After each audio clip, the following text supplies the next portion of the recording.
శాంతిని తన తోడుగా వచ్చిన సహోదరులందరికీ యేసు ప్రభువు వారి వందనాలు. దేవుడు అందరికీ దీవించగా. సరే అండి, ఆదికాండము 15వ అధ్యాయము 6వ వాక్యము 16వ అధ్యాయము 13వ 2వ వాక్యం.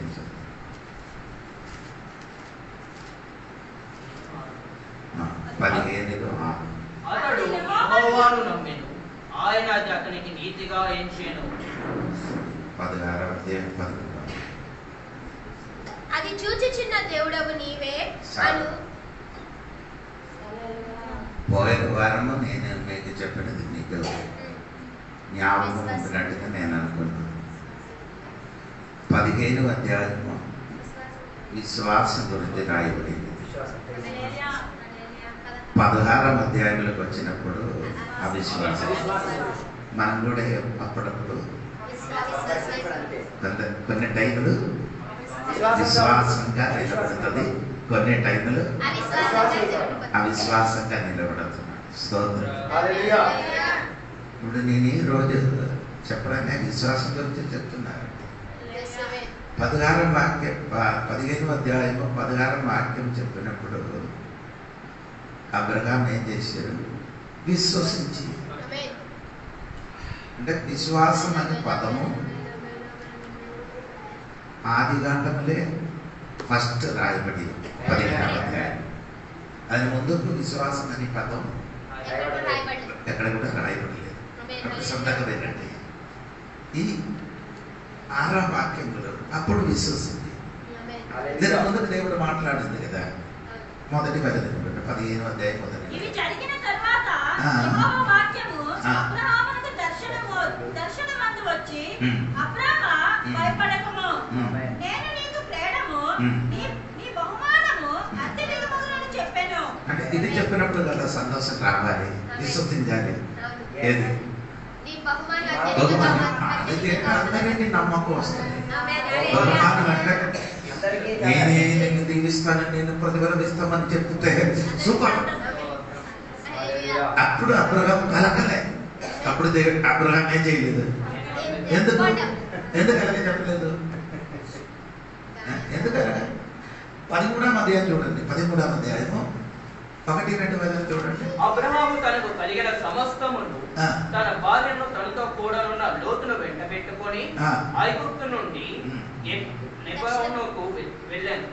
అబ్రహాము వెండి బంగారములు పశువులు కలిగి బహు ధనవంతుడై ఉన్నాడు. అందుకని ఆయనకి ఏం రాలేదు. ఆల్రెడీ నాకు ఇప్పుడు ఉంది, ఆల్రెడీ ఉంది. ఇంకా ఎందుకు బహుమానం? అంటే అప్పుడు ఈ బహుమానం, ఈ డబ్బు ఎక్కువ ఉన్నప్పుడు ప్రోలో 13వ అధ్యాయం 7వ వాక్యం చూడండి. 7వ వాక్యం 13వ అధ్యాయము. అప్పుడు అబ్రహాము పశువుల కాపరులకును లోతు పశువుల కాపరులకును కలహము పుట్టాను. ఏంటండి కలహం? ఎందుకు కలహం పుట్టడానికి కారణం? ఈ మందకు డబ్బు ఎక్కువ ఉన్నా కాబట్టి కొందరికి ఈ డబ్బు లేదు కాబట్టి కలహం అవుతున్నారు. కొందరికి ఎక్కువ డబ్బు ఉంటున్నప్పుడు కలహం అవుతున్నారు. అంటే అటువంటి వాడు ఎలాంటి వాడు అంటే మత్తయి సువార్త 16వ అధ్యాయము 23వ వాక్యం చూడండి. నేను చెప్పిన వాక్యం కరెక్ట్గా మీరు వినండి. అయితే ఆయన పేతురు వైపు తిరిగి, సాతానా, నా వెనుకకు పొమ్ము, నీవు నాకు అభ్యంతర కారణమై ఉన్నావు. నీవు మనుషుల సంగతులనే తలచుచున్నావు కానీ దేవుని సంగతులను తలెత్తక ఉన్నావని పేతురుతో చెప్పాను. ఎందుకు పేతురుకి దేవుడు సాతాను అని పిలిచారు? శ్రద్ధగా వినే వాక్యం చూసుకొని చెప్పాలి. ఎందుకు దేవుడు పీతరు గారికి సాతాన్ అని పిలిచారు? అయితే నాకు చదవద్దు, నాకు అర్థమైంది. దేవుని మీద మనసు పెట్టుకున్నాడు. అది కాదు, అది కొంచెం కరెక్ట్. ఆ చివరి మాట చదవండి. అయితే ఆయన పేతురు వైపు తిరిగి, సాతానా, నా వెనుకకు పొమ్ము. ఆయన చివరి మాట చదవండి. నీ మనుషులు సంగతులు తలంచుతూ తెలుసుకున్నారు కానీ దేవుని సంగతులను అందుకని సాతాను నీకు అర్థమైంది నేను చెప్పినది. ఎందుకు నీ సాతానుగా మారడానికున్న కలహం రావడానికున్న కారణం దేవుని విషయం గురించి నీకు తలంచుకొని లేదు. నీకంటే ఆరాధన లేదు గురించి ఆరాధన మనుష్యుని విషయం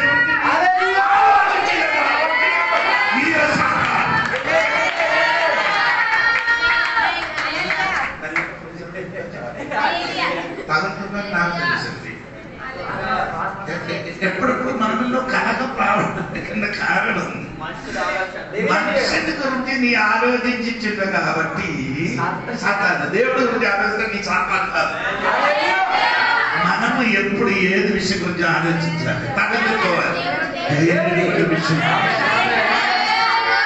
అది దాని గురించి నీ ఆలోచిస్తే అలా నీ దేవుడు పెట్టు, లేకపోతే నీ సాతాను పెట్టు. నేను చెప్పుకొని వచ్చినది ఈ ధనం ఎక్కువ అయినప్పుడు ఏమైంది? కలగ పుట్టింది. స్తోత్రం కలిగింది. డబ్బు గురించి కలగ చేసిన వాడు ఈ రోజు దేవుడు బిడ్డ కాదు. నీకే చెప్తాను. డబ్బు గురించి వాడు ఎవరి గురించి అంటే మనుషుల గురించి ఆలోచిస్తాడు. తిరిగి అడుగుతూ డబ్బులు అక్కర్లేదా? అది మన వెనక్కి వస్తుంది. ఇప్పుడు అబ్రహామునికి దేవుడు చెప్పినప్పుడు దేవుడు నమ్మలేదు. ఎప్పుడు నమ్మలేదు అబ్రహాము? 5వ వాక్యం చూడండి, 15వ అధ్యాయం, ఆదికాండం 15వ అధ్యాయం 5వ వాక్యం చూడండి. మరియు ఆయన వెలుపలికి అతన్ని తీసుకొని వచ్చి నీవు ఆకాశం వైపు తేరి చూసి నక్షత్రము లెక్కించుటకు నీ చేతులకి లెక్కించుమని చెప్పి నీ సంతానం అలాగవునని చెప్పాను. అతడు యెహోవాను నమ్మాను. ఎప్పుడు నమ్మారు? సంతానమా? ఈ వాక్యం చూడండి. సోదరు అది కాదు. 5వ వాక్యం చూడండి. వెలుపలికి అతనిని తీసుకొని వచ్చి సోదరు వినండి. నీ వెలుపలికి రావాలి, అప్పుడు నమ్మకం. ఇప్పుడు వరకు నువ్వు ఎక్కడ ఉన్నావు? ఏదో ఒక గుడారం లోపలలో ఒదిగిపోయిన కాబట్టి దేవుడు చెప్పినది నమ్మలే. బయటికి రారా, దేవుడు నిన్ను బయటికి రప్పిస్తాడు. ఎందుకంటే నమ్మడానికి స్తోత్రం కలిగింది.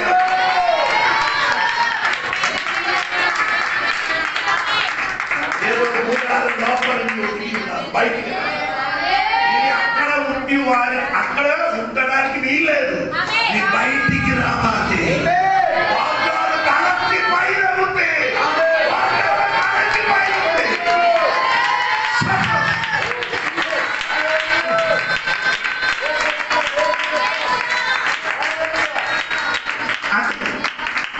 అది నమ్మాలంటే ఈ గుడారం లోపలింది కొన్ని ఆలోచన. గుడారం అంటే నీకు అర్థమైంది, నీ ఇల్లు. అదే విధంగా చెప్తున్నారు. అబ్రహాము ఆనాడు గుడారం ఉండేవారు. మీరు ఈ రోజు స్లాబ్ ఇల్లు లోపల ఉంది. ఆ స్లాబ్ ఇల్లు లోపల ఉండి ఏమంటే కొన్ని లెక్క చెప్తుంది. ఈ నెల మొత్తం ఇలాగ చేస్తాం, ఈ డబ్బులంతా ఇలాగ చేస్తుంది, ఇక్కడ ఇలాగని అనగా ఉంటే దేవుడి నమ్మరు సహోదరా. నీకున్న చోట నుంచి దేవుడు నిన్ను సమయం వచ్చినప్పుడు ఉన్న చోట నుండి నిన్ను ఏం చేస్తుంది? బయటికి రప్పిస్తుంది. ఉన్న చోట నమ్మడానికి ఉన్న చోట కాదు, ఉన్న చోట వాగ్దానం నమ్మడానికి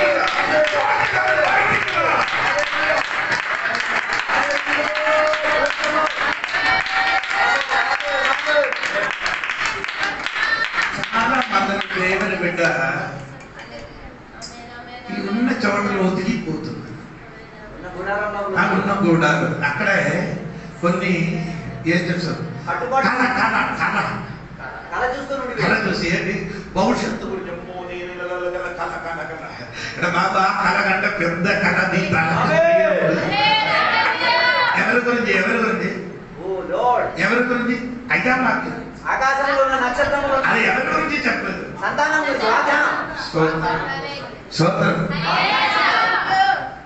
నీ పిల్లల గురించి వాగ్దానం ఎక్కడ ఉంది? తనకమైన ఈయనకి ఒకటే కాదు. అబ్రహాముకి 15వ అధ్యాయంలో ఉందండి. 2వ వాక్యం చదువు. నేను ఇప్పుడు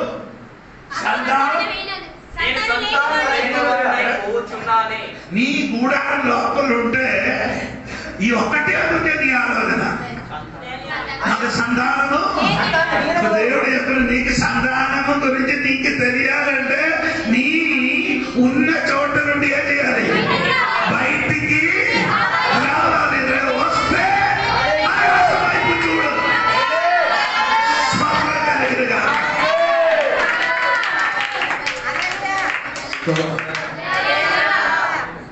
ఈ పిల్లలని పదానికి ఎబ్రాయ భాషలేంటే అర్థం నీకు తెలుసా? రూతు గ్రంథము 4:11. రూతు గ్రంథం 4వ అధ్యాయం 11వ వాక్యం దాని అర్థం అక్కడ ఉంది. చదవండి బిడ్డ. అందుకు పూరద్వారమునందుంట నుండిన ప్రజలందరూ పెద్దలను మేము సాక్షులం. యెహోవాని ఇంటికి వచ్చిన స్త్రీని ఇశ్రాయేలు వంశంలో వర్ధిల్ల చేసిన రాహేలును కోరిన దానిగాను రేయాను కోరిన దానిగాను చేయును గాక. ఎఫ్రాతా వారిద్దరు ఇశ్రాయేలు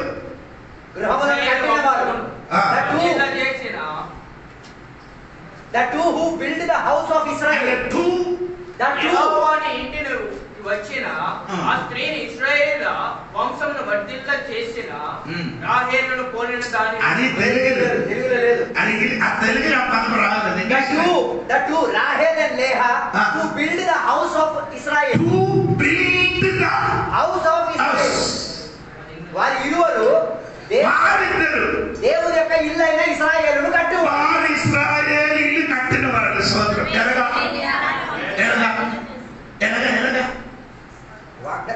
పిల్లల వలన ఇల్లు కట్టుతుంది.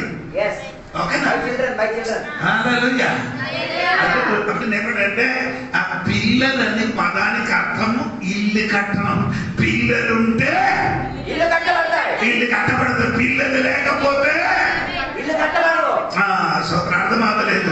నీ పిల్లలు చర్చికి వస్తే నీ ఇల్లు కట్టబడుతుంది. ఆ ఇల్లు నీ పిల్లలు చర్చికి రాలేకపోతే వారి ఇల్లు కట్టదు. ఇల్లు చేయడం. నీకు పిల్లలు నేను ఇస్తాను. ఆ ఇచ్చిన పిల్లలు దేవుడు ఇల్లు కట్టిన పిల్లలుగా మారిపోతుంది. దేవుడు అబ్రహాము ఒక్క బిడ్డ కోసం ఆశ కలిగినది. కానీ దేవుడు చెప్పలేదు చూడు ఆకాశములో అయినా నీ తలంపు కాదు, దేవుని తలంపు. మన తలంపు కాదు, అప్పుడు దేవుడి తలంపు వేరే. నీ గురించి నా గురించి దేవుడికి ప్లాన్ ఉంది, ప్రణాళిక. మన గురించి దేవుడికి ఏముంది? నీ ఎక్కడ అంటే నీ ఎవరు ఏ అమ్మా నాన్న వలన పుట్టాలి, ఎక్కడ పుట్టాలి, ఎక్కడ పెరగాలి, ఎక్కడ చదవాలి, ఎప్పుడు చచ్చిపోతాను, ఎక్కడ అన్ని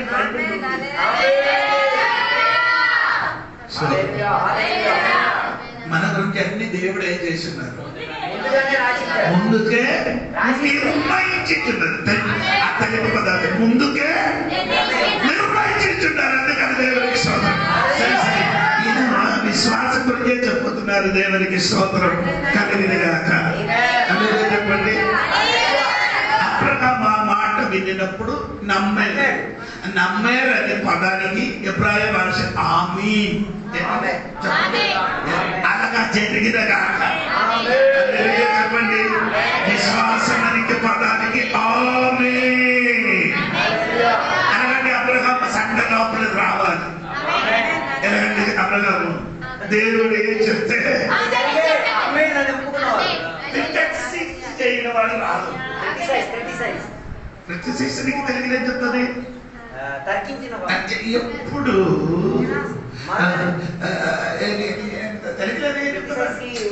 కోడలు చదివిన పిల్లలు ఎవరికి చెప్పలేదు. ఎప్పుడు ఎప్పుడు ఏదైనా నిందారోపణ చేయడం అది చెయ్యి తిప్పుగా చెప్పుతున్నారు సోదరు గారి. అలాగంటే వాడు దేవుడు దగ్గర నుండి ఏం పొందడు. దేవుడు చెప్తున్నది ఆ వాక్యమునికి నేను చెప్పాలి. స్తోత్రం. ఈ బైబిల్ వాక్య దేవుడు నీకు ఇచ్చిన ప్రోమిస్ చెక్క విమర్శన చేయడం. స్తోత్రం. ఏది విషయానికి ఏం చేస్తున్నారు అటువంటిది వారి దగ్గరికి దూరంగా లేకపోతే ఆ రోగం నీలో కూడా వస్తుంది. ఏదైనా విమర్శన నాకు అటువంటి అసహ్యం. నేను అటువంటి చెప్పినప్పుడు నేనేంటగా కూర్చుంటాను. ఈడో ఏదో చెప్తున్నారు, నేనేదో స్తోత్రం కలిగి. ఎందుకంటే నాలో ఉన్న విశ్వాసం ఏమవుతుంది? కూలిపోతుంది. స్తోత్రం కలిగింది. అబ్రహామును బట్టి ఉన్న విశ్వాసం కావాలి. దేవుడు చెప్పినది దేవుడు ఏమి చెప్తున్నారో దానికే చెయ్యాలి. చెప్పాలి. ఇప్పుడు గోపు తీసుకొని వచ్చి ఈ కొండ పైన వేస్తే ఏమవుతుంది? ఈ కొండ పైన ఏమవుతుంది? పేలిపోతుంది. బొమ్మ పేలుతుంది. ఆ కొండ ఏమవుతున్నారు? అది మొత్తం భస్మం అయిపోతుంది, బూడిదగా మారిపోతుంది. దేవునికి స్తోత్రం. ఏదేసినప్పుడు అక్కడ విశ్వాసం ఉంటే బాంబు వేస్తే అక్కడ విశ్వాసం ఉంటే వాక్యం తెలియలేదు. మత్తయి సువార్త 21 అధ్యాయం 21 వచనం. మత్తయి సువార్త 21 అయితే 21 వచనం. మత్తయి 21లో 21. మత్తయి సువార్త. అందుకు యేసు మీరు విశ్వాసం కలిగి సందేహింపకుండిన యెడల ఈ అంజూరపు చెట్టును జరిగిన దానిని చేయుట మాత్రమే కాదు, ఈ కొండను చూచి నీవు ఎత్తబడి సముద్రంలో పడవేయబడుదువు. విశ్వాసం ఉంటే ఈ కొండ ఏమవుతారా?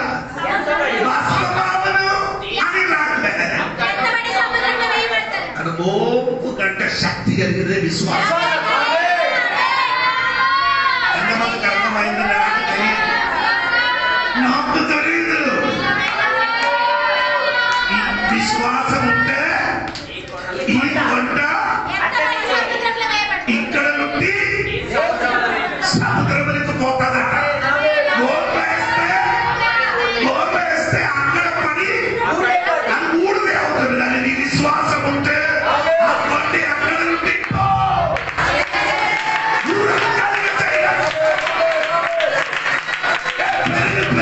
విశ్వాసం అవిశ్వాసం వెళ్ళబట్టది. విశ్వాసం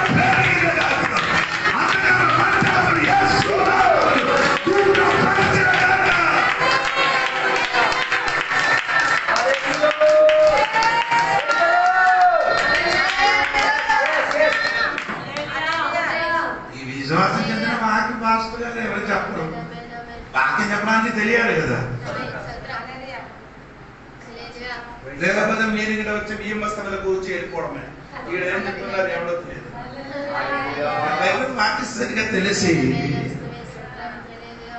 కొట్టితే మాత్రం ఏదైనా పగులుతుంది.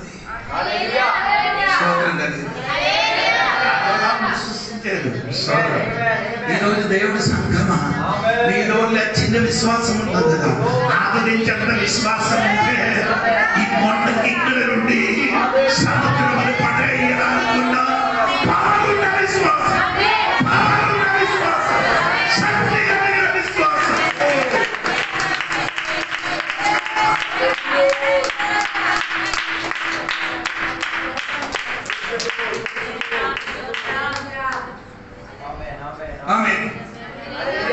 సరే ఇంక చూడండి, విశ్వాసం గురించి సరిగా వినాలి. దేవునికి స్తోత్రం కలిగింది కాక. హల్లెలూయా చెప్పండి గట్టిగా. ఎబ్రీ పత్రిక 11వ అధ్యాయం 1వ వచనం చూడండి.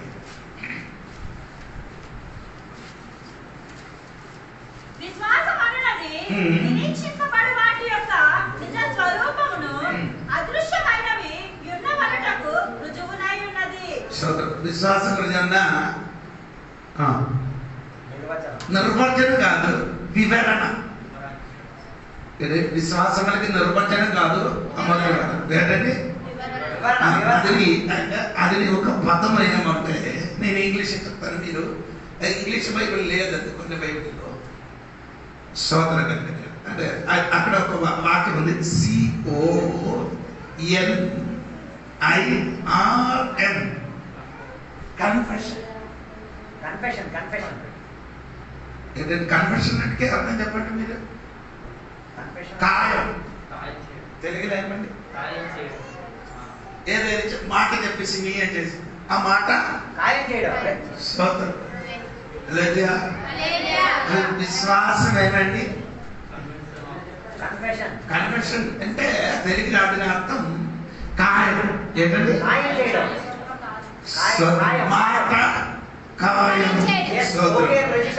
చెప్పినది నేను ఎప్పుడు ఏమి లేదు, మార్పు లేదండి. స్తోత్రం కలిగిన ఆ స్తోత్రం శక్తి లేనట్టుగా స్తోత్రం కలిగిన విశ్వాసం అని కన్ఫెషన్. అది నా అర్థం అంటే కాయం. స్తోత్రం కలిగిన అని చెప్పండి. ఇప్పుడు కూడా కొందరికి నీ విశ్వసించిన విశ్వాసమేమో వాళ్ళు కాయం చేయాలి. అదే బాబు ఎప్పుడు కూడా మారిపోవడం కాదు.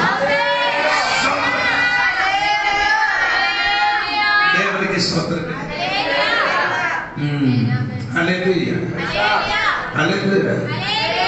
అని గ్రీక్ భాషలో ఏమంట తెలుసు కదా, స్థిరమైన పునాది. నేను అది గ్రీక్ లో ఉన్నది నేను చెప్తానండి, ఇంగ్లీష్ లో మీరు ఒక వినండి.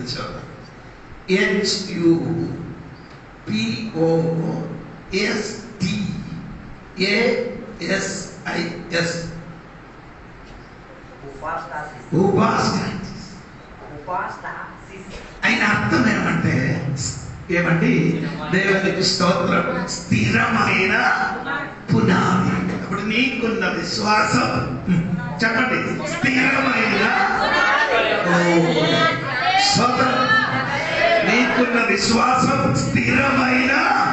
బాకీ అన్ని కదులుతుంది కానీ నీకున్న విశ్వాసం స్థిరమైన పునాది ఉన్నది. అట్లా విశ్వసించేదని చెప్పిన పదానికి అర్థం ఏమనగంటే స్థిరమైన పునాది. అది దేవునికి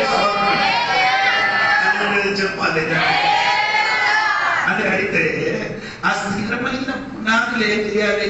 యెషయా గ్రంథము 22వ అధ్యాయం 23వ వాక్యం చూడండి.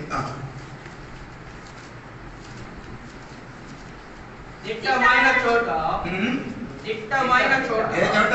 దిట్టమైన చోట. దిట్టమంటే గట్టిగా ఉండదు. అదే అర్థం ఇక్కడ.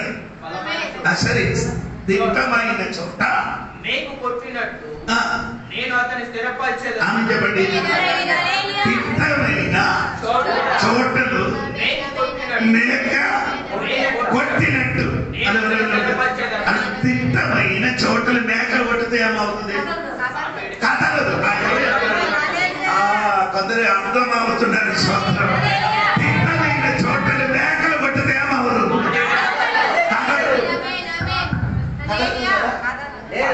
నీ పోయిన వారం నీ కుటుంబంలో వచ్చిన సమస్య వచ్చినప్పుడు నీ కదలడానికి ఉన్న కారణం ఏంటి?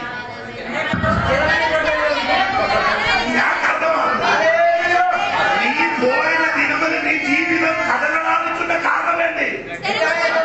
దిట్టమైన చోటలు నీ ఏం చేయలేదు.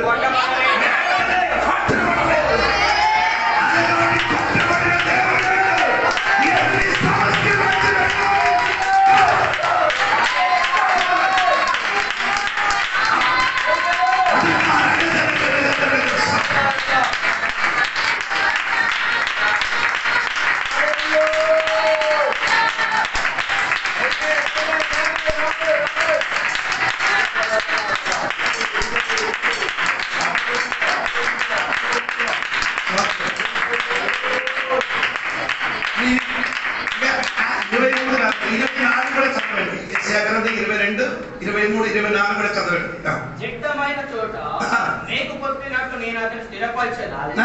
అతడు తన పితరుల కుటుంబములకును మధ్య గల సింహాసనముగా ఉండును. గిన్నెల వంటి పాత్రలను, గుడ్ల వంటి సమస్తమైన చిన్న చెంబులను, అనగా అతని పితరుల సంతాన సంబంధులకు పిల్లజాలందరినీ అతని మీద వేలాడించేదను. సైన్యముల అధిపతి యెహోవా ఇలాగ తిట్టమైన చోటలు కొట్టిన మేకలలో ఆ దినమున ఉత్తమైన చోట స్థిరపరచబడిన ఆ మేక ఊడ తీయబడి తెగవేయబడి పడును. అదేమామరు దాని మీద అతని పితరుల సంతాన సంబంధులకు పిల్లజాలందరినీ అతని మీద వేలాడించెదను. దాని మీద ఆ మేకల మీద ఏదైనా వస్తువు వేలాడిస్తే అదేమవదు, కింద పడదు. స్థిరమైన విశ్వాసం ఉంటే, తీవ్రమైన విశ్వాసం ఉంటే నియమాలు కాదనదు, కింద పడదు.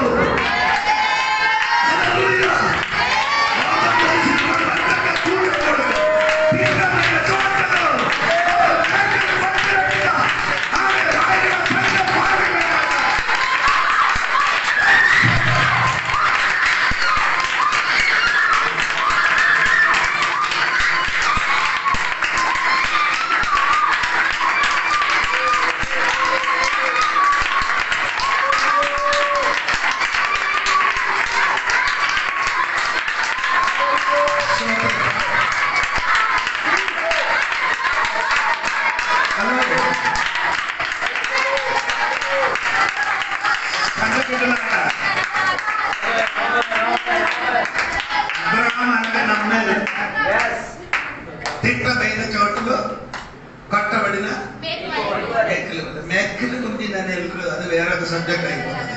మీరు ఈ విశ్వాసంలోనే మాత్రం వస్తున్నారు. స్తోత్రం. చెప్పండి. అందుకని అబ్రహాములు భార్య శరీరం ఏమైంది? గర్భపాత్రం. శరీరం కాదు, గర్భపాత్రం. సారా గర్భపాత్రం ఏమైంది? అబ్రహాం శరీరం ఏమైంది? ఆమె మృతతుల్యం అనగా బైబిల్ రాయబడింది. నేను ఇప్పుడు చెప్పినది ఆదికాండం 18:11. నీ చదవద్దు, నేను చెప్పుకొని స్తోత్రం. వారిద్దరు ఏమైంది? మృతతుల్యులుగా ఉంటాడు. ఇద్దరు ఏమైంది? అప్పుడు దేవుడు చెప్పిన మాట స్తోత్రం. ఏం చెప్పారు దేవుడు? సేకరణ ఇప్పుడు చదవలేదు. తిట్టమైన చోటలు కొట్టిన మేకవలన. దేవుడు చెప్పిన తిట్టమైన చోటలు, ఆమె స్థిరమైన పునాది కలిగిన చోటలు ఆయన విశ్వసించిన కాబట్టి ఆ వృద్ధావస్థలో పిల్లలు కన్నేరు.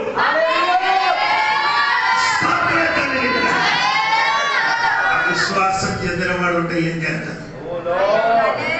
ఆ విశ్వాసం చెందినవాడు ఎప్పుడు తొందరగా ఏం చేస్తారు? నా ప్రార్థన చేసేది దేవుడు నాకు అందుకని అందుకే షార్ట్ కట్ దానికి ఏం చెప్తున్నా? ఈ అవిశ్వాసం చెందిన వాడికి వెంటనే ఏమొస్తుంది?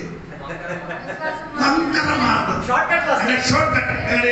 రాయగడకి వెళ్ళాలండి అంటే ఏం చేసి ఇప్పుడు మన రోడ్డుకి వెళ్ళి ఏం చేశాను, ఇలా వెళ్తే అలాగే కొంచెం బురద తగ్గుతుంది.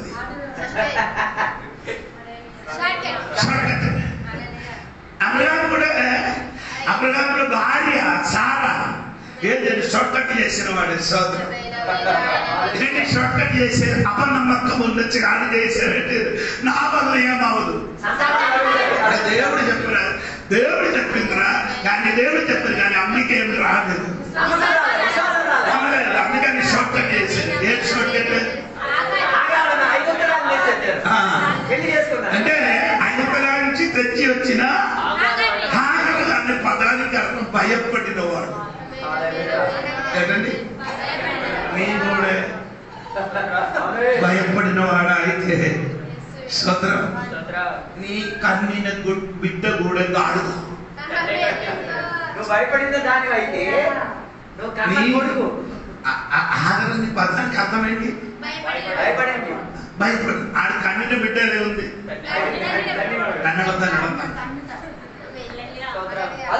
ఇంగ్లీష్ ఫైర్ డోంకీ ముందుకు అది చెప్తారు ఎవరి పిల్ల ఇది నమ్మిన వాడు స్థిరమైన తిట్టమైన చోట్ల మేకలు కొట్టినట్టుగా నమ్మిన అబ్రహాము కన్నా కుమార్తె ఎలా ఉంది ఆడ పేరు చెప్పండి ఇస్సాకు ఇస్సాకు అనే పేరుకి అర్థమండి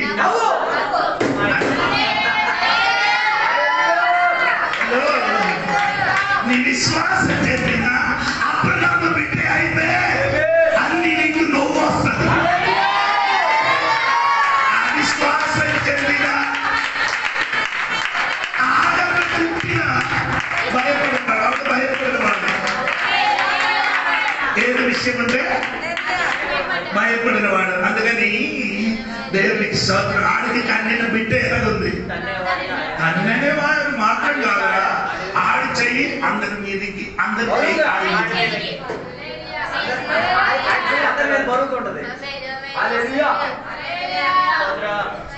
ఇప్పుడు చదివించి వినిపిస్తాను. దేవుడి సమయం ఉంది. దేవుడికి స్తోత్రం. నేను చూసుకొని చెప్తున్నాను. దేవుడికి స్తోత్రం. గట్టిగా స్తోత్రం చెప్పాలి. అవునా లేదా చూడండి. నేను చెప్పిన కరెక్టా లేదా చూడండి. దేవునికి స్తోత్రం. 16:12 చూడండి. 16:12 అతడు అడవి గాడిద వంటి మనుష్యుడు. అతని చెయ్యి అందరికి అందరి చేతులు అతనికి ఆడి చెయ్యి అందరికి అందరి చెయ్యి ఎవరిది ఈ భయపడిన ఆగను కన్నిన ఆ కుమారుడు ఎలాగొంది గాడిద వల్ల His hand will be against every man. Continually fighting. అందరికి ఏమైంది విరోధముగా ఉండెను. భార్య భర్తల జీవితంలో గొడవ జరుగుతుంటే నీకున్న పిల్లలు కూడా అలాంటి వాడు.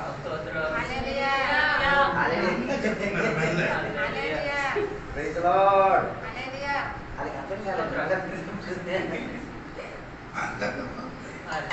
భార్య భర్తలు కొట్టుకుంటే నీ పిల్లలు కూడా అలా కావచ్చు. కొట్టుకునేవాడిగా. అందుకని కొంచెం ఏం చేయండి అంటే అప్పుడు మీరు పాస్టర్ మీ ఇంట్లో అంటే అప్పుడు నేను కాదు నీ అడుగుతాను. అయ్యగారికి అమ్మగారు లేదు కదా అందుకని గొడవ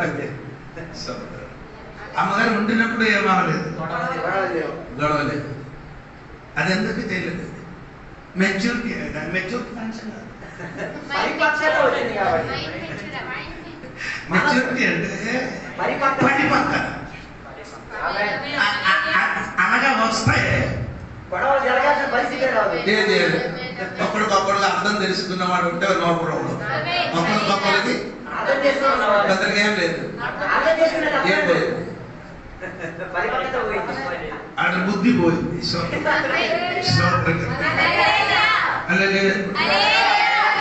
క్రైస్తవ కుటుంబం పరలోక రాజ్యం.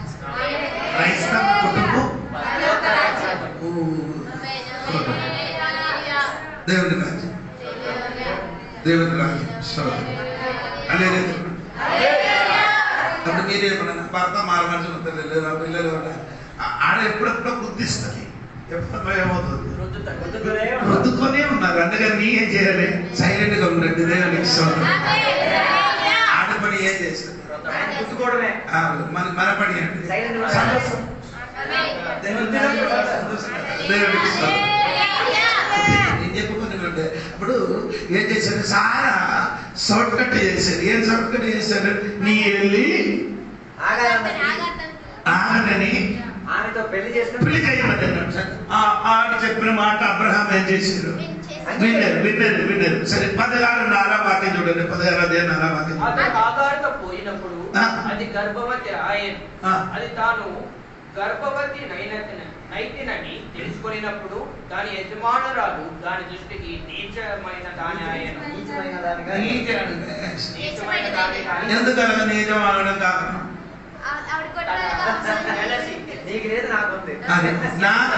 మనకి ఎందుకు నీచంగా ప్రవర్తించడానికి కారణం ఏంటి? నాకున్నది అని దాన్ని తెలివి చెప్తుండే కుళ్ళు అనే కొంచెం మంచి అందరికీ ఏమవుతుంది? నాకుంది నీకు లేదు. అయ్యారు ఉంది నాకు అది లేదు. దాన్ని బట్టి ఏమవుతుంది? సహోదరి వేరొక్కడికి నాకు లేని వేరొక్కడికి ఉంటే నీ ఏం చేయాలి? అది రావాలంటే దేవుడికి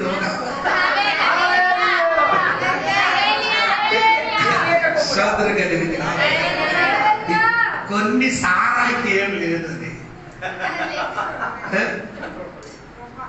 ఇది కృప లేదు. ఎప్పుడు ఏ కృప ఉంది? కుళ్ళై స్తోత్రం స్తోత్రం కలిగింది. వాడే చెప్పారు, వాడే అబ్రహాముని కంటే పంపించారు. ఇప్పుడు ఆగ్రహమైంది. గర్భవతి అయినప్పుడు తెలుసుకుంటున్న వెంటనే స్టార్టింగ్ అయింది. దేవునికి స్తోత్రం స్తోత్రం కలిగింది. స్తోత్రం కలిగింది. సంఘంలో కూడా అలాగా ఉంది. వాడు ఉండినట్టుగా ఉంది. సంఘంలో ఏముండకూడదు, కొన్ని ఉండకూడదు, గొడవలు ఆడకూడదు. ఆయన అనుకో సంఘం సంఘం కాదు అందరూ.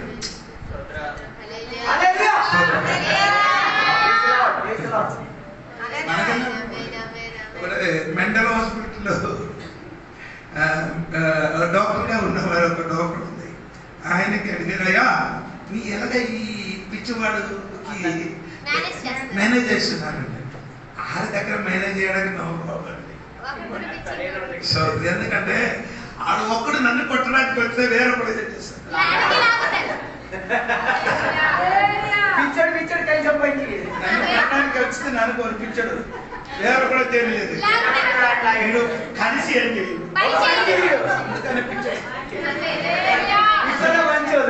సంఘం అలాగా అయిపోయింది.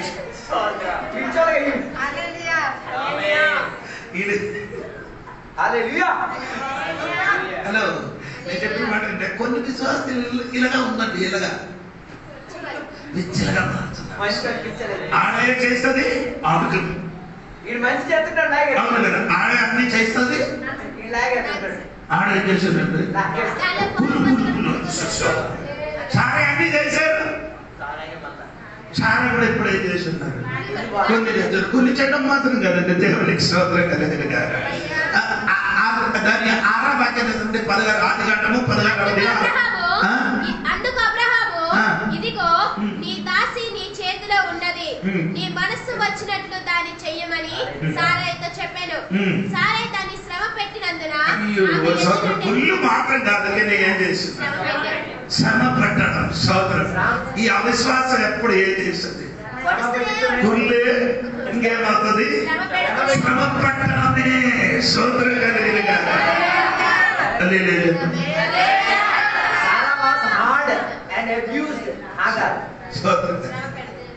శ్రమ పెట్టే ఎవరికి? ఆడికి ఎవరు లేదు, అమ్మ లేదు, నాన్న లేదు, ఎవరు లేదు. వేరే దేశం నుండి ఇక్కడికి వచ్చారు. వచ్చినప్పుడు ఏమైంది? ఒక బిడ్డకి కనడానికి రెడీ అయినప్పుడు ఏంటంటే కుళ్ళు వచ్చింది. రెండవది ఏమైందంటే శ్రమ సోదరం. అప్పుడు ఈ అమ్మ ఏం చేశారమ్మా? శ్రమ పెట్టి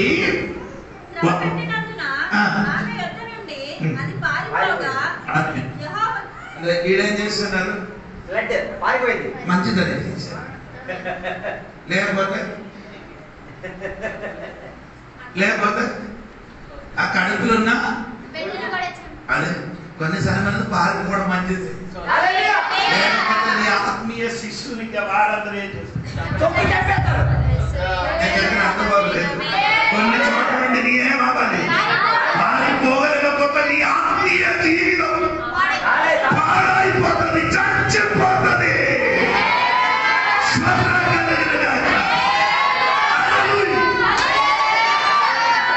ఆత్మీయ జీవితం ఎదగడానికి ఇష్టమున్న వాడు ఏం చేయాలి?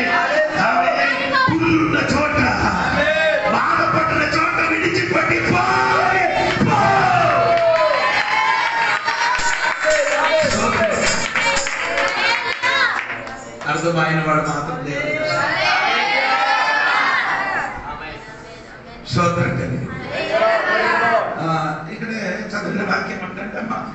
పారిపోయింది.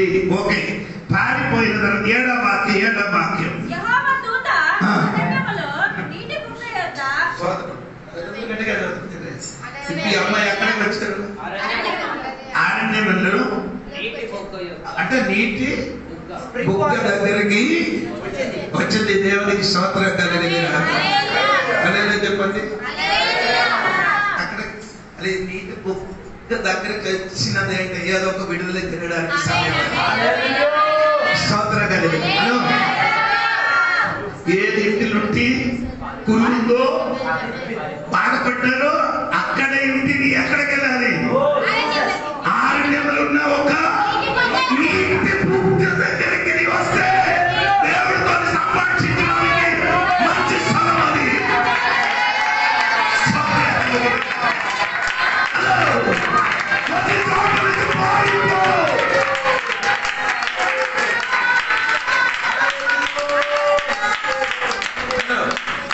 ఈ ఆగరా ఇంటిలో ఉంటే దేవుడు ఏం చేయదు? మాట్లాడడానికి అమ్మ ఎక్కడికి వెళ్ళలేదు. అరణ్యములు ఉన్నా నీటి బుగ్గ దగ్గరికి వెళ్ళారు. స్తోత్రం. నీరు టక్కి దగ్గరికి వెళ్ళారు.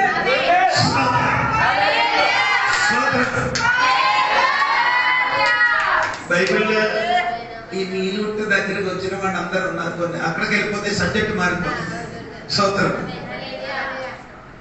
మోస కూడా ఎలాగా పారిపోయి ఎక్కడికి వెళ్తారు? నీళ్ళు రెండవ అధ్యాయం ఉంది. నరకబడ్డ రెండవ అధ్యాయం. స్తోత్రం. చెప్పండి. అవును కదా. నీటి బుగ్గ దగ్గర ఒక బావి దగ్గర నీళ్లు తీయడానికి ఎవరు వచ్చారు? ఎవరు వచ్చారు? స్తోత్రం. అక్కడ వచ్చిన మంచి తాగింది కదా లేదా? వచ్చారు నీళ్ళు తీసుకోవడానికి. తిరిగి వెళ్ళినప్పుడు పాత్ర వద్దు, నీళ్ళు వద్దు,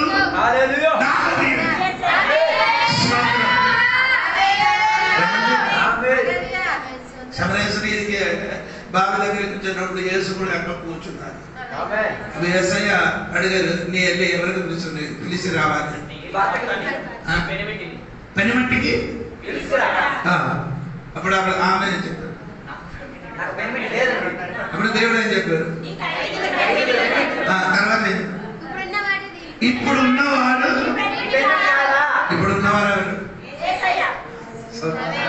ఐదుగురు నీకు పెనిమట్టిగా ఉన్నారు. ఇప్పుడు ఉన్నవాడు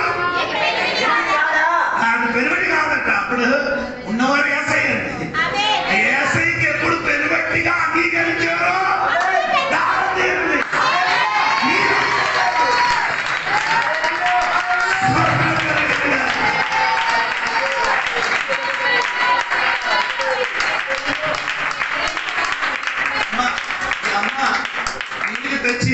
తీసుకోవడానికి ఏం తెచ్చి వచ్చారు? పాత్ర. అవును కదా. నీళ్ళు బింది తీసుకుని ఎందుకు? ఎవరు? ఈ బావి ఎవరిది? యాకోబు బావి అనగా నీకు అది కావాలి. ఏది? కొన్ని బావిలు ఉన్నవాడు అడగదు బావి. కొన్ని బావిలోకి వెళ్తే అది కావాలి. ఏది కావాలి? తోడుకోవడానికి బిందు కావాలి. అది దానికి లోతు ఉంది. అది విస్తరించడానికి సమయం లేదు. అది దానికి ఏముంది? లోతు ఉంది. నీరు కావాలంటే ఇక్కడికి రావాలి. ఎక్కడికి?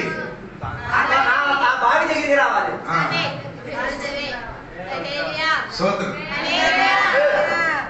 సరి అయిన పెనుబట్టి కనబడిన వాళ్ళకి బావి అక్కర్లేదు, లోతు లేదు. బావి దగ్గరికి రావడం దగ్గర లేదు. దానం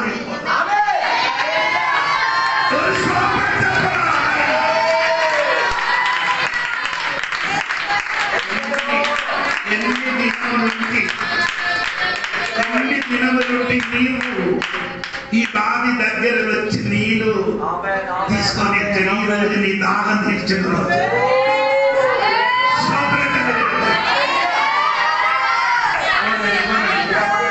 ఈ ఆగరు అక్కడి నుంచి పారిపోయాడు. స్తోత్రం.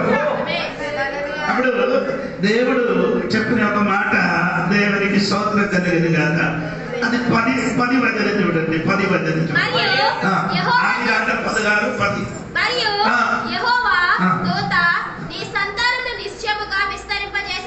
హలో, స్తోత్రం. దేనికోసం పరిగెట్టింది ఈ అమ్మ? స్తోత్రం. హలో, అర్థం తెలుసున్నారా? ఈ అమ్మ అబ్రహాము ఇంటి నుండి పారిపోవడానికి కారణం సంతానం కడుపులున్నదని కాపాడడానికి. అది ఎదిగిన ఒక దేవుడు. అది కడుపులున్నా సంతానములు కాపాడడానికి పరిగెట్టిన వాడు ఉంటే నీతోని దేవుడు మాట్లాడతాడు. నీ ఆత్మీయ సంతానం చచ్చిపోకుండా అది బ్రతికి ఉండడానికి నీ ప్రయత్నిస్తే దేవుడు నిన్ను దీవిస్తాడు.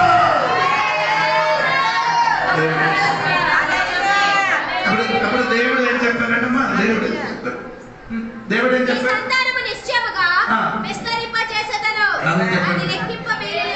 ఆ బిడ్డ ఇప్పుడు వరకు బయటికి రాయాలి. ఎక్కడ ఉంది? కడుపులు ఉంది. కడుపులు ఉన్నప్పుడు దేవుడు చెప్తున్నారు స్తోత్రం చెప్పండి. దేవుడు అలాగే చెప్తే మనం కూడా ఈ భార్యలు గర్భవతి అయినప్పుడు నీ కూడా కడుపులు చేయించి చెప్పు. ఏం చెప్పాలి? ఈ బిడ్డ విస్తరింపబడతాడు. ఈ బిడ్డ బిడ్డ నా కడుపులున్న బిడ్డ ఏమవ్వాలి? విస్తరింపబడినగాక. ఆఖరి దగ్గర దేవుడు చెప్తే దేవుడి దగ్గర మనం చెప్పొచ్చు కదా. ఆఖరి దగ్గరికి వచ్చి దేవుడు చెప్పారు కదా ఈ బిడ్డ ఏమవుతుంది. అలాగైతే మనం కూడా దేవుడి దగ్గర చెప్పొచ్చు కదా ఈ బిడ్డ.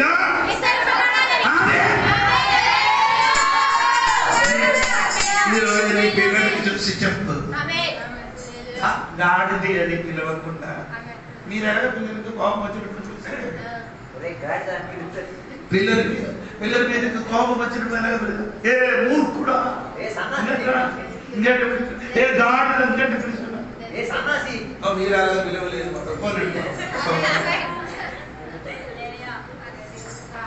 నేను తిరిగిపోతూ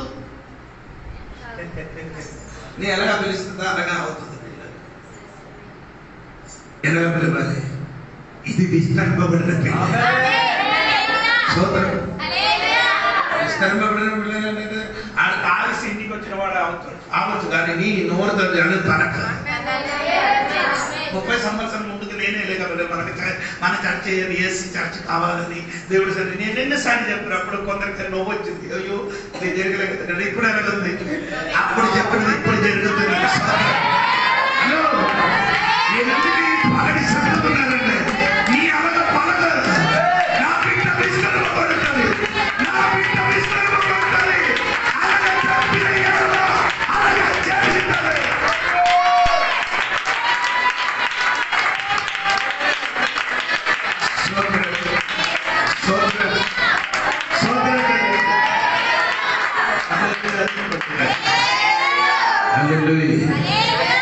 దేవునికి స్తోత్రం చెప్పండి.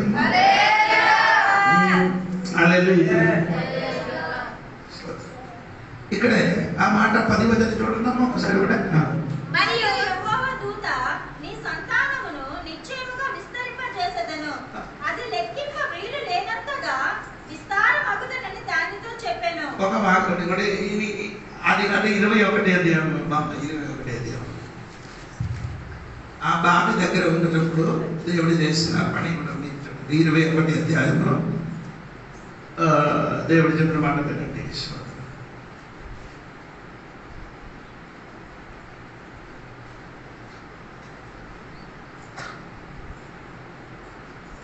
19. మరియు దేవుడు ఆమె కన్నులు తెరిచినందున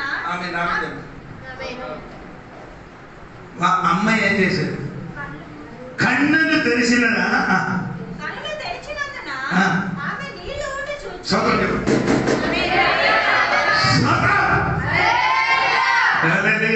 కొందరు బావి దగ్గర కూర్చోడం తప్ప చూడలేదు. ఈ అమ్మ కూర్చుని చోట్ల ఏముంది? ఎందుకు ఇప్పుడు వరకు కనబడలే? దేవునికి స్తోత్రం స్తోత్రం కలిగిందిగా. దేవుడు నీ కన్ను కనబడలేని నీ నూట నీ కన్నుతో అందుకని పౌలు ప్రార్థన చేసినట్టుగా మనం కూడా ప్రార్థన, దేవుడా నా మనోనేత్రం ఒకసారి వెలిగింపు చేయవయ్యా. నీ కన్ను తెరవడానికి దేవుడు సన్నిధిలో ప్రార్థన చేసిన వాడు ఉంటే, కన్ను తెరిచిన వాడు నీ నూట కనబడుతుంది. కన్ను తెరిచిన వాడు కనబడుతుంది, నీ నూట కనబడిన వాడు దేవుడికి కనబడుతుంది. స్తోత్రం కలిగింది.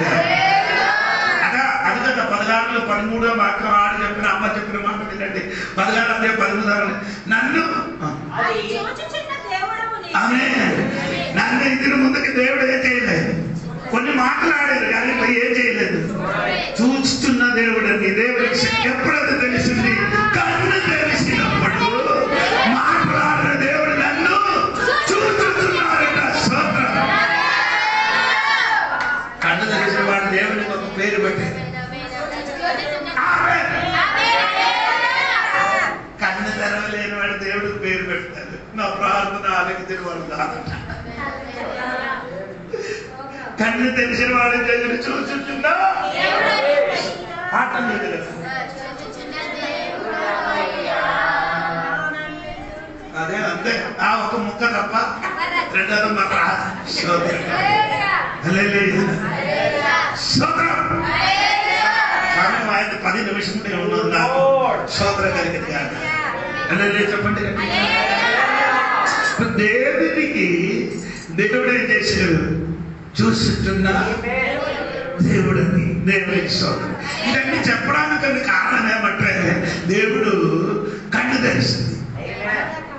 కన్ను తెరిచిన మాత్రం కాదు, స్తోత్రం. దేవుడికి చూశాడు. ఈ ఆహార చేసిన పని ఏమంటుంది? దేవుడు ఇదన్నీ చెప్పడానికి కాదు. బిడ్డ గురించి చెప్పారు. బిడ్డ పేరు కూడా దేవుడు చెప్తారు. స్తోత్రం. బిడ్డ పేరండి ఇస్మాయిల్ అని దేవుడు. ఇప్పుడు నేను నీకు అడుగుతున్నాను, నీ పుట్టిన మునువే నీ పేరు, నీ ఏది పేరు నీ అమ్మ పెట్టిందని ఇదన్నీ దేవుడు నిర్ణయించిన లెక్క అనుసరించే ఆ పేరు వచ్చింది. ఇది దేవుడు బిడ్డలుగా మార్మల్స్ పొంది చర్చకు వచ్చిన పాస్టర్ పేరు పెట్టదు. ఆనాడు పిల్లలు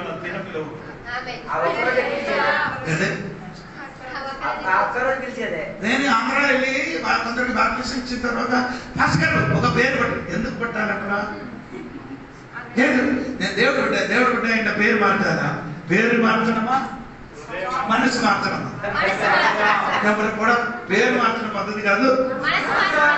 కొందరు పాస్టర్ పేరు పెట్టారు. ఒకటి నేను ఇక్కడ శ్రీకాకుళం వెళ్ళారు. వాక్య ప్రజలు వేసినప్పుడు ఆ రోజు 17 మంది బాప్టిజం పొందారు. ఆ పాస్టర్ 17 పేరు పెట్టారు. ఒకటి కాదా ఈ పేరు పెట్టిన వాళ్ళకి అందరినీ బయటకు వచ్చిన పాస్టర్ గారు తెలియదు. ఇప్పుడు కూడా కొందరు పిల్లలు ఏం చేసిన పేరు పెట్టారు. ఏం పెట్టాలి? పేరు పాస్టర్ గారికి నచ్చిన పేరు, నేను నచ్చిన పేరు పెట్టారు. స్కూల్కి వెళ్ళినప్పుడు ఈ పేరు పిలువడు, వేరే పేరు పెట్టారు. నేను చెప్పాను, నాయన వద్దరా, నేనే పేరు పెట్టడానికి నిర్ణయించావు. ఆ పేరు చెప్తే నేనేం చేయను. అలా మీరు నేను పెట్టను. నేను పెట్టితే నీ ఈ రోజు పలుకుతుంది. దేపం చేసి కొందరు పేరు పెడుతున్నారు. బాబుకి వచ్చి పట్టుకొని ఈ రోజు రొట్టి నీ పేరు ఆమోస్ మాస్కి బుర్రలే. ఇది హిందువులు చెప్పినట్టుగా చెప్పుతున్నావు. చెప్పు నీ పేరు ఆమోస్, నీ పేరు ఆమోస్. హిందువులు చెప్పిన నీ పేరు దేవుడు అలాగే చెప్పారు. దేవుడు ఎలా ఆమెకి మన లక్ష్మణ్ గారు స్తోత్రం కదా. అదే దేవుడు అతనికి ఏం చేశాడు? స్తోత్రం. దేవుడు ఆమె కన్ను ఏం చేశాడు? దేవుడు కన్ను తెరిచినప్పుడు ఏం కనబడింది? దేవుడు ఈ కన్ను తెరిచినప్పుడు భూమి కన్ను దేవుడు తెరిచాడు.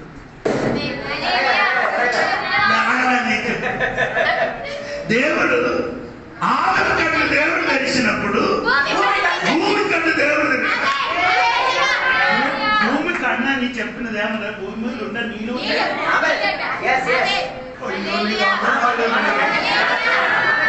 కన్నీరు వచ్చినట్టే భూమి నుంచి కూడా నీళ్ళు మనం అనుకుంటే కన్నీరు భూమి నుండి ఏమవుతున్నారు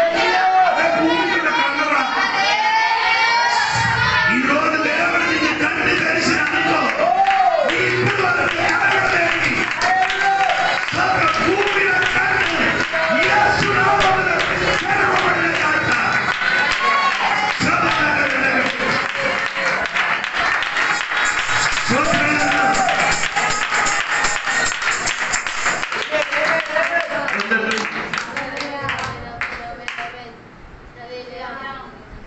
స్తోత్రం.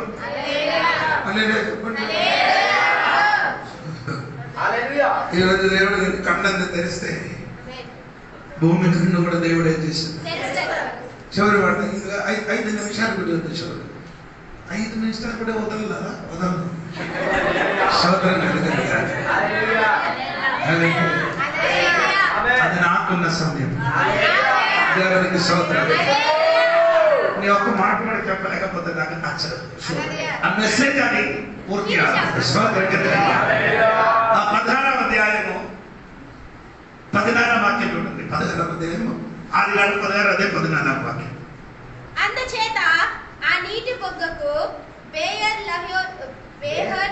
లహరోయు అని పేరు పెట్టబడెను. దేవుడు పేరు పెట్టినప్పుడు దేవుడు బిడ్డకి పేరు పెట్టారు కదా.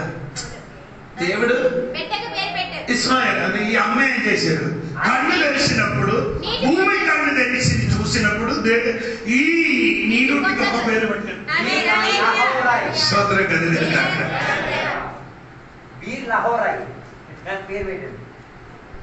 బ్రతికిన వాడు well of the living one who sees me.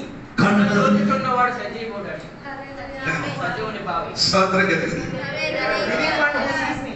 బ్రతికిన వాడికి చూసిన కన్ను అనే పేరు పెట్టారు. ఏది?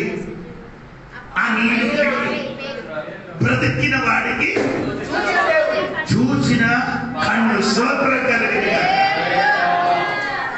అలేదే చెప్పండి. ఈ రోజు కూడా నీ కొంచెం పేరు పెట్టండి. నీ దేవుడికి కొంచెం పేరు పెట్టండి. స్తోత్రం చెప్పండి. యాకోబు పరిగెత్తి ఎక్కడికి వచ్చారు? లూస్. ఎక్కడికి వచ్చారు? లూస్. స్తోత్రం. అది కూడా 28.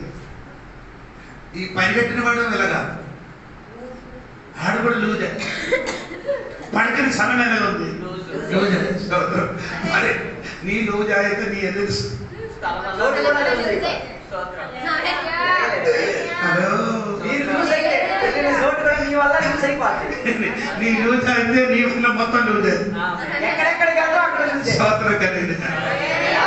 అదే చెప్పండి. ఆమె నాడు ఆ రాత్రి అక్కడే పడుతున్నారు. ఎలాగ పడుతున్నారు? స్తోత్రం. ఆమె అందరి ఇంటిలో ఎలాగ ఉన్నాం. తలగడ పెట్టుతున్నారు కానీ రాయి ఉంటే కన్నీరు వస్తుంది. రాయి ఉంటే నొప్పి కలుగుతుంది. రాయి ఉంటే కళ చూస్తాం.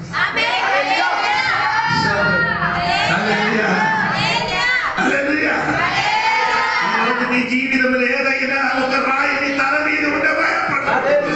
అదేదో ఒక కళ చూడాలనుకున్నా సమయమైంది.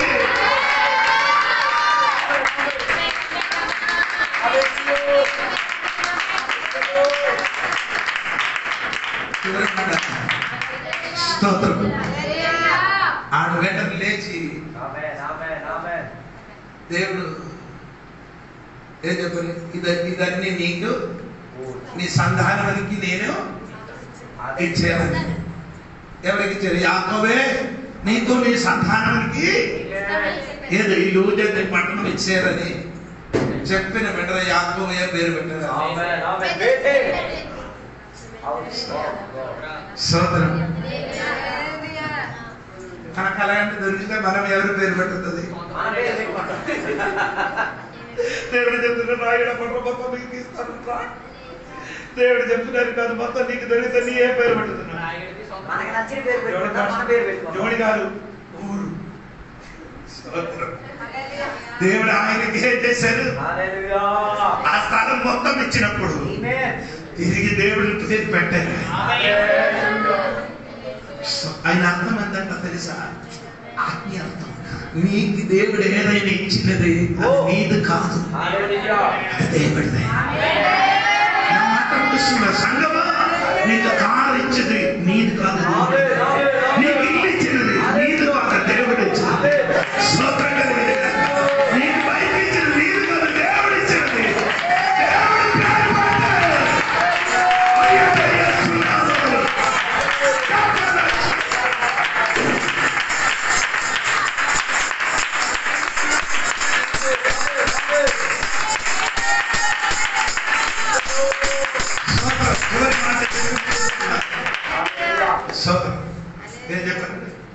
దేవుడు యాకోబుకి ఒక పేరు దేవుడు పెట్టాడు. యాకోబుకి దేవుడు ఏం పేరు పెట్టాడు? స్తోత్రం చెప్పండి. స్తోత్రం చెప్పచ్చు కదా. దేవుడు తనకిచ్చిన స్థలములకి దేవుడు పేరు పెట్టినప్పుడు దేవుడు తనకి ఒక పేరు పెట్టింది. ఏ పేరు? ఇశ్రాయేలు అంటే ఏంటి? ఒక దేశానికి పేరు పెట్టాడు. ఒక దేశానికి పేరు పెట్టాడు. నీ దేవునికి మహిమ పరిస్తే దేవుడు నిన్ను ఏం చేస్తాడు? కన్ను మూసుకొని ప్రార్థన చేస్తున్నాడు. ఈ రోజు నీకు విశ్వాసం పెరిగిందా? అమ్మా, స్థిరమైన చోటలకు మేకలు కొట్టండి, నీ కథలదు తండ్రి. స్థిరమైన చోటలు నీ మేకలు కొట్టండి, కథలదు. అక్కడే కొట్టింది ఎప్పుడు కూడా కథలకుండా నిలబడుతుంది. పరిశుద్ధమైన తండ్రి వందనాలు. ఈ రోజు నాతో నా బిడ్డలతో నీ మాట్లాడిన స్తోత్రం, చక్కని వర్తమానం ఇచ్చిన స్తోత్రం, కూడి వచ్చినందరికీ దేవుడు దీవించిన స్తోత్రం, విడుదల కలిగిన స్తోత్రం, మంచి వాక్యం ఇచ్చిన స్తోత్రం. ఈ వారం అంతా బ్రతకడానికి ఉన్న శక్తి బలము నాకు నా బిడ్డలకు ఇచ్చిన స్తోత్రం. నీ పిల్లలు వెళ్ళినప్పుడు దొడ్డిల్లకుండా దేవుడి బిడ్డలకు అందరికీ యేసు రక్తం కంచి వేసి ప్రార్థన. ఆడు చేతుల పని, అటు చెయ్యిన పని, బయటికి వెళ్ళినప్పుడు లోపలికి వచ్చినప్పుడు అన్ని దీవెనకరంగా మార్చిన స్తోత్రం, విడుదలకిన స్తోత్రం. యేసు నామములో అడిగి పెడుకున్నారు తండ్రి. అందరం చిన్నప్పుడు ఒక పాట పాడదాం, దేవుని సంగతి కానుకలు వేసుకుందాం.